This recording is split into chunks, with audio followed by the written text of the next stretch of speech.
phase 2 of Toy Play. We've got to teach the interruption in all play-based training. First idea is build the game, like build the complete game. The window of opportunity, are you ready? Starts it, enough stops it.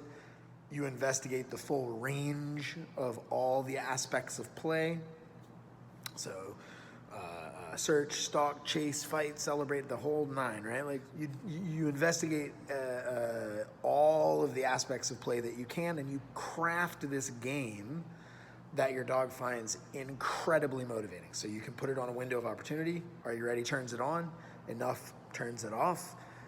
The game can exist anywhere. You can pull over anywhere in the world, play outside a dog park, play outside a gas station, play at the studio, play at your house, in your yard, doesn't matter. You say, are you ready? Boom, the game exists with intensity for 5 to 10 unbroken minutes, and then when you go enough, easily stops the game, right?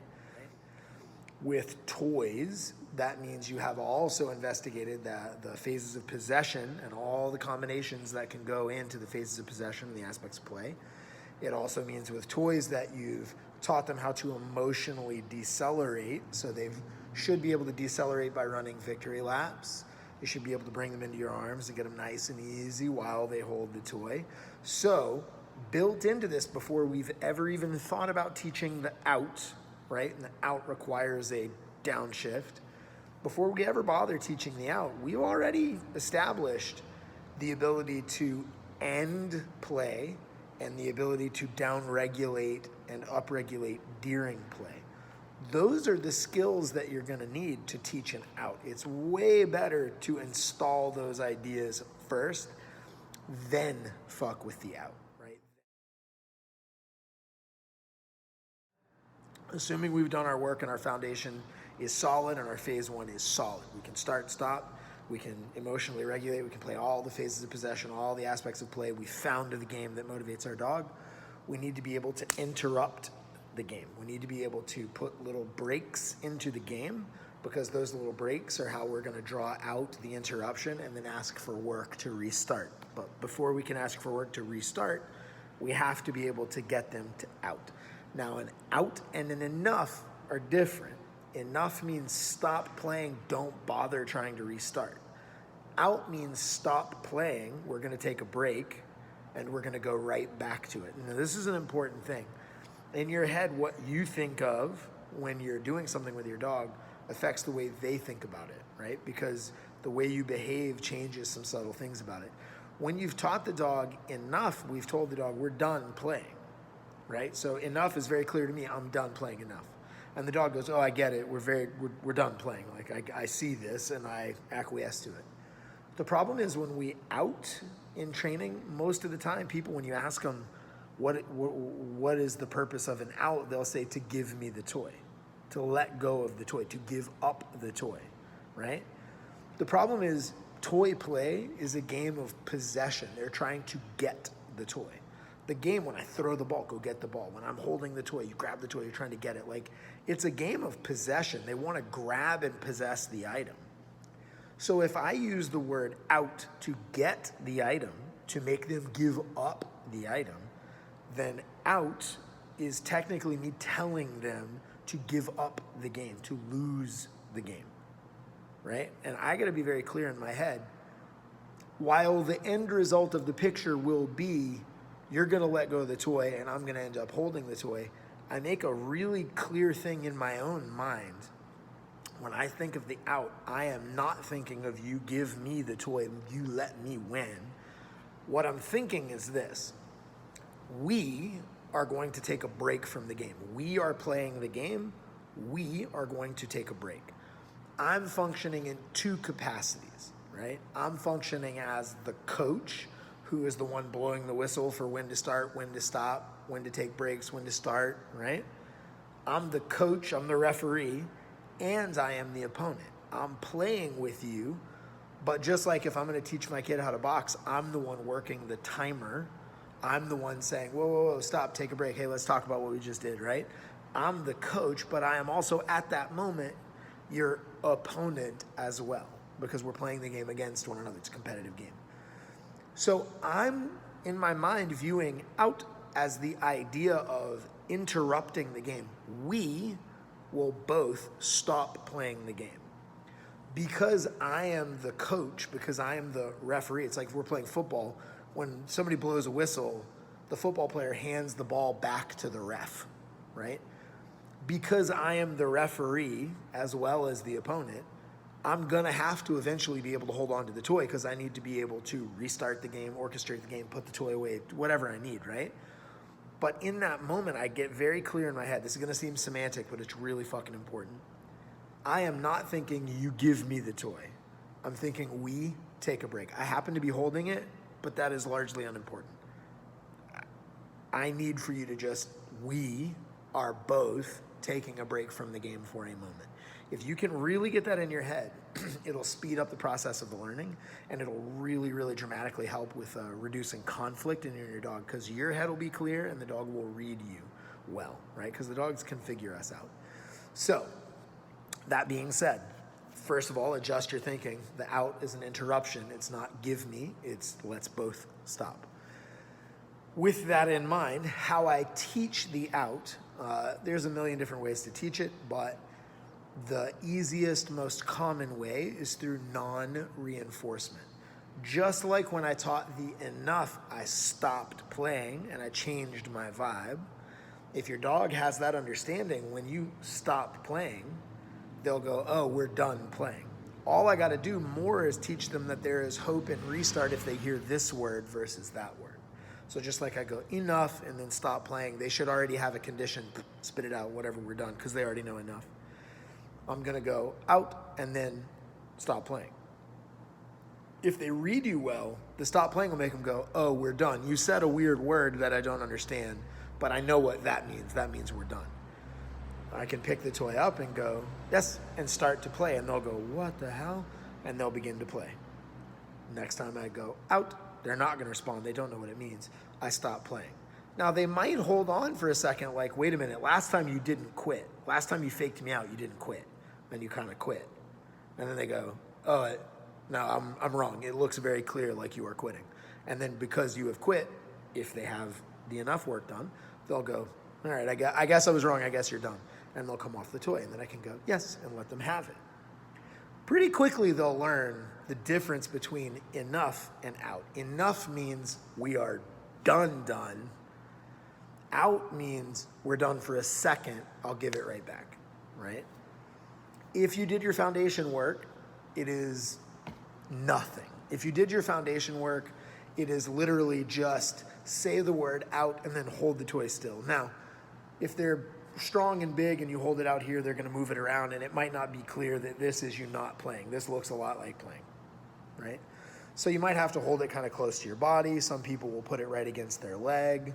Some people put it between their legs, whatever. You can just lock up your arms and just hold it still. No problem. But you're going to say out, and then you're going to stop playing. And the dog will go, like, he'll kind of chew a little bit, make some attempt, like, what's going on? But then after a couple seconds goes, oh, I get it, and he'll come off. The moment he comes off the toy, yes, and play.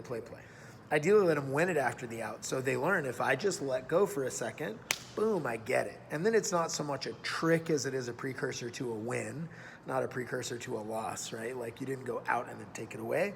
I said out, quick pause, bang, you win, right? So the idea of changing the psychology of it is very helpful. Now,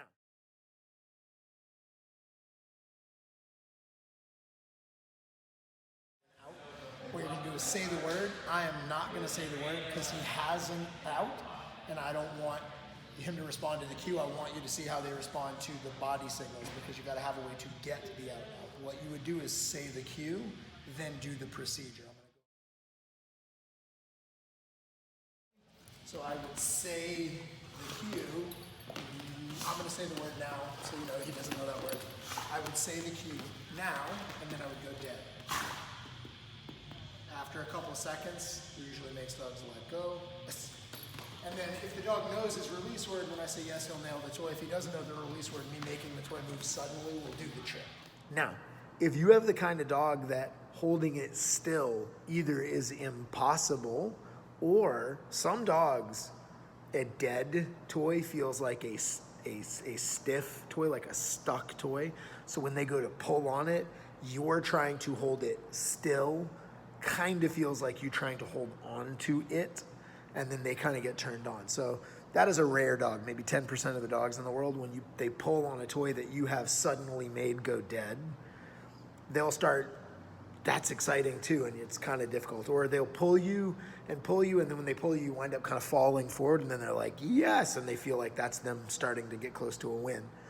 So if you are unable to hold it dead still enough, you can also hold it limp.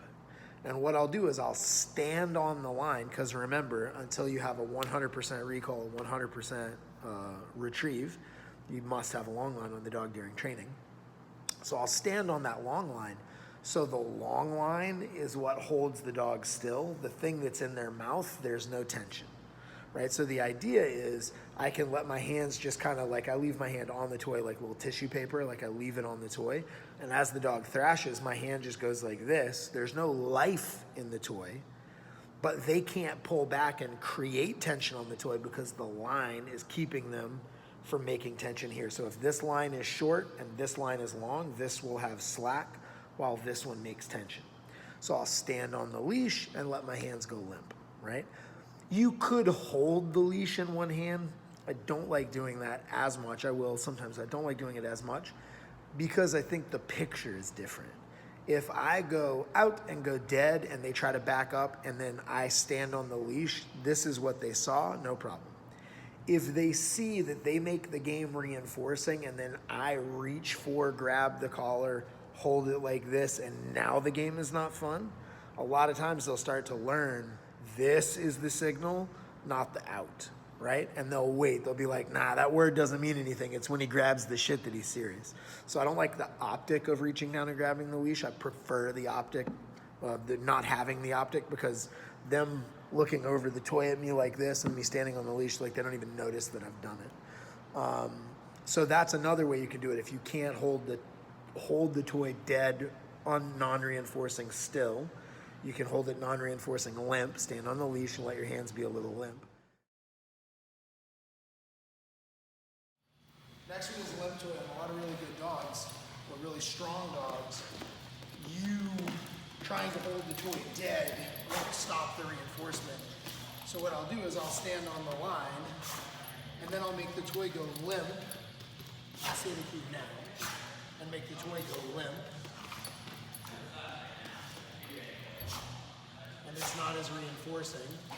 And if you were to try to back up to pull it tight, the fact that I am standing on the leash would prevent him from making tension in the toy. I'll do that one again. Yes. Oh. Good. Go away.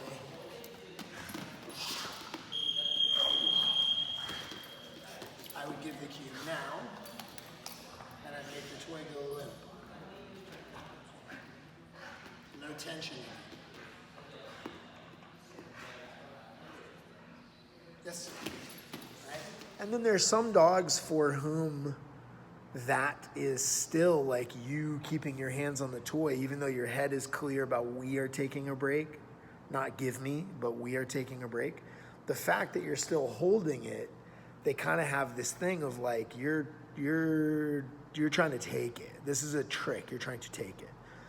This is a ridiculously rare dog.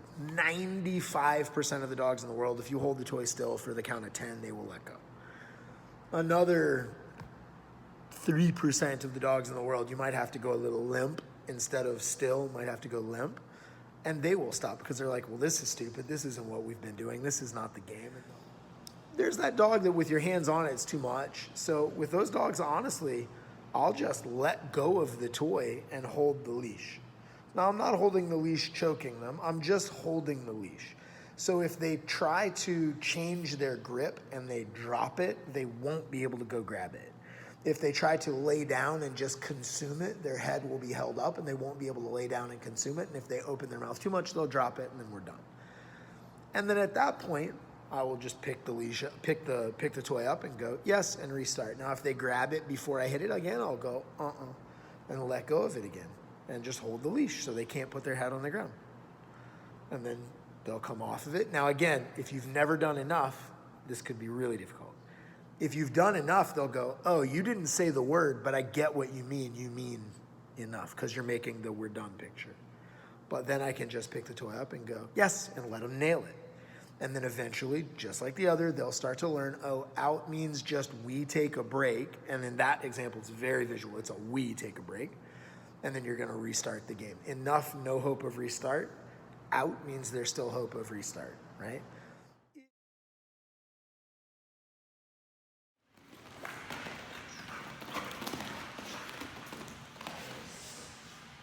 Suitcase goes like this. I give the cue now, and then would stop. I'm not lifting, just holding like a suitcase. If he tries to lay down, he wouldn't be able to. It's not the same thing as a victory lap.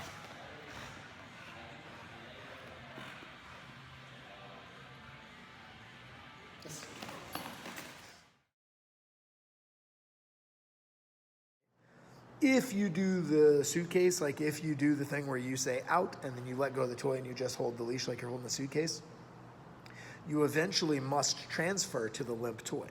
Because I'm the referee and the coach, I need to be able to give outs and rebites very quickly so I can do reinforcement. But you start with I say out and I can drop the toy and hold the suitcase. But pretty soon what will happen is instead of dropping the toy, I just leave the hook on my finger, but I'm putting no tension in it. Now we're doing limp toy. If they start to pull away, I can hold the leash so they can't pull away, and they'll go, oh, I get it. Even though your finger is still touching the toy, we are done. And then they come off, yes, reward. And then eventually that's my grip, and then eventually it's a still toy, right? So no matter where you start, one of the reasons I say don't start here all the time and work up is no matter where you start, you're eventually gonna have to work up the ladder. Even if I have to do a dropped toy with a suitcase, right, to make it look like it matches kind of the enough idea, even if I have to start there, I eventually have to graduate up to a limp toy because my hands still got to be touching it. And then eventually I can't just I have to go limp and hold it with a dead finger in order for my dog to out. My dog should out no matter what I'm doing. So eventually I need to be able to have a gripped toy. So sooner or later, you're gonna have to graduate up through the process. So 95% of the dogs, you can just go dead holding the toy and it works. So there's no point in doing all this. If I go dead toy and that doesn't work, maybe I'll slide down the ladder to limp toy. And if that works, great. And if that doesn't work, maybe I slide down the ladder to suitcase, right? But wherever I am on that spectrum, when it finally works, I get that clean and then I graduate up to limp, and then I graduate up to dead. And then eventually you need to be able to graduate up to a live toy. Eventually I need to be able to have my dog hanging his front feet up in the air because he's on the bite and go out and he just pops off the bite while it's still alive, right? So the goal eventually will be to get a live out. So no matter where you start, you're gonna have to back off the game and go dead. If dead doesn't work, limp. If limp doesn't work, suitcase. But no matter what works, eventually you work your way back up the ladder until you can out off of a live toy and you don't have to go dead at all.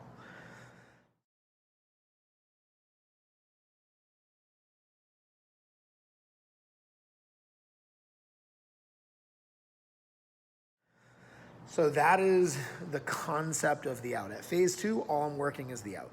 Everything else is exactly the same, just throw in some outs to get a nice clean interruption. And don't worry about dragging out the time that they're off the toy or asking for obedience. Until the out is clean, that's where we work. We don't go down, heel, sit, and all that nonsense. Like, don't worry about that. Clean the out up. Get them the ability to understand with clarity that there's this break, and then they restart. There's a break, and then they restart. No conflict. Then we can start to ask for things and test the time and really draw out the responsibility and build the character of the dog. But get the out clean with no conflict first.